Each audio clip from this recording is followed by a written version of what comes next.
campaign against drugs or war against drugs is success ng buong Pilipinas at ng bawat Pilipino.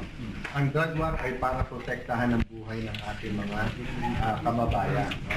So there's no doubt that we want not only the Vice President, but the ICAD and the whole machinery ng gobyerno who's fighting against illegal drugs to succeed. So don't get me wrong, I want the Vice President to succeed. At normal lang, nung siya'y nag-criticize, sinuportahan ko siya, right mo, but sinabi ko dapat may solusyon. Normal din naman na mag-react ng Malacanang at nung in-offer sa kanya, normal naman na mag-press con, di ba? At pag-usapan ito. Right ng tao malaman yan. But nung tinanggap niya, parang mas marami pang oras sa harap ng camera at mas marami pang statement kaso sa trabaho. No? So, sabi, una, payagan yung mga taga-UN at saka US na dumating dito.